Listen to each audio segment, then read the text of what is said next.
Hi, this is Farm Mom with Around the Farm Crafts, and today I'm going to cover part 2 of our series on From Rabbit to Shawl, processing Angora fiber from the point at which we groomed it from the rabbit to the point where it can become a finished garment.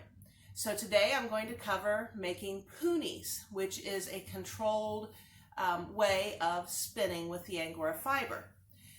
Some people might wonder, well, why would you want to make a puny?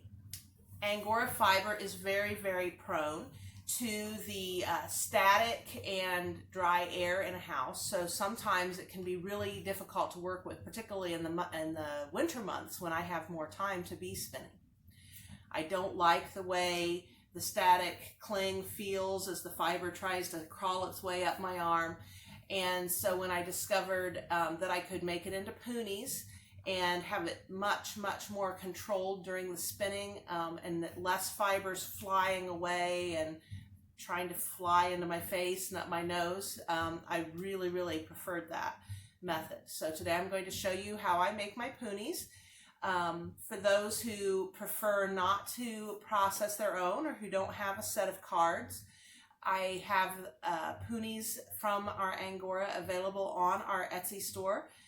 It's the same name as the channel, AroundTheFarmCrafts, at Etsy.com. And so we'll talk about how to make a puny. A puny is a very small rolled up amount of combed fiber. Some people might be more familiar with the term roll-lag. A roll-lag is a much larger bundle of fiber that has been combed with cards and rolled up. The punis are a smaller. So you might liken it to, for those that like to spin with combed top, quite often your combed top roving is a lot thicker piece of fiber, whereas something like pencil roving is much thinner. So a puny is that much thinner piece of prepared fiber as opposed to the roll-lag, which is a larger piece. You're going to start with a very small amount of fiber. Usually about 1 gram. So quite often I will pre-weigh the amount for the various punis that I'm making, particularly the ones that I sell are all pre-weighed out to be 1 gram. But when I'm just making them for myself, I'm not as worried about how much they weigh, and I have a pretty good feel for about how much it is going to be for a puny. And so you just fill your card like this, kind of stroking it into the teeth, and then you pick up the other card and holding them like this, the hands are holding them opposite for the proper flexion of the wrist. You're going to comb the fiber through. It's all out of that one, and we're going to comb it one more time. So just 2 times. The Angora doesn't need a lot of combing. We're just getting this all aligned the way we want it.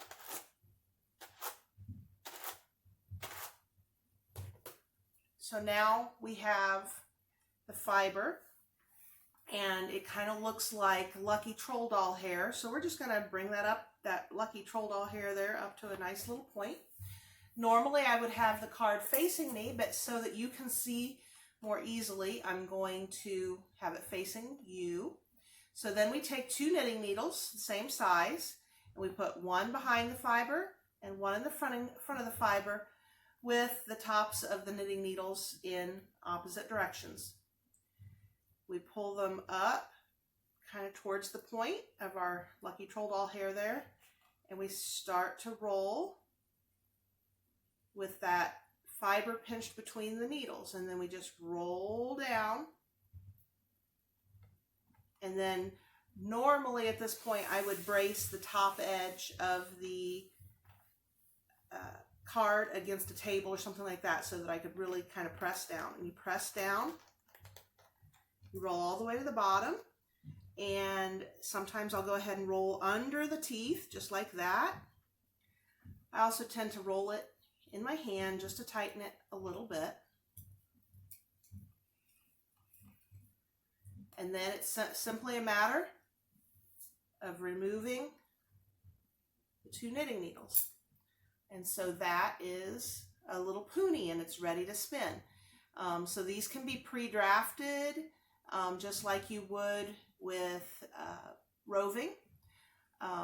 Most of the time for my boxed punis that I sell on the Etsy store, I roll them up so that they look nice in the box.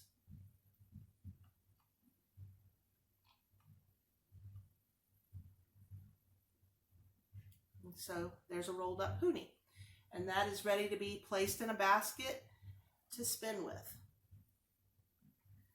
So once again, you take your fiber and you fill your card.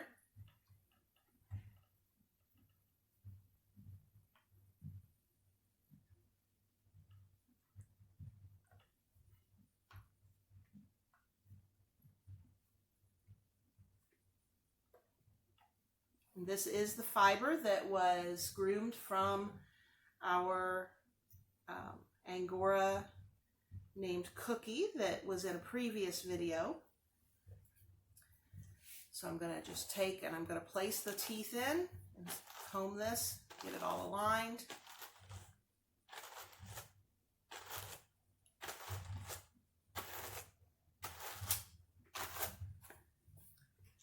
And then just one more time lightly. This is also a good time to inspect your fiber, no matter what kind of fiber you're doing, is you can look at your fiber as you're working with it in the cards, and if there's any little knots or vegetable matter or that kind of thing, it's much easier to pick out at this stage. So I'm going to go ahead and have this facing me now like I would normally do it when I'm just making them myself. So you bring your little fiber up to a point. There's some flying through the air. Okay, 1 knitting needle behind, 1 knitting needle in front, pull them up to the top, and then you're rolling down towards you, assuming that your cards are facing you. You roll all the way to the bottom. This is the point at which it works better if you kind of place them against the table or something like that, so that you can really kind of press down into the teeth as you're rolling. Roll under the bottom teeth just a bit, and then roll in your hand. You don't have to finish with rolling in the hand, but I do find that it gives it a nicer finish. You also don't have to roll them up like a little snail if you're just going to be using them right away. That's mainly just a storage technique. So these are ready to be spun from just like this. And that'll be the topic of our next video on our multi-part series on spinning Angora rabbit to a finished garment. So if anyone has any questions about making punis, feel free to put your questions in the comments below, and I will do my best to answer them.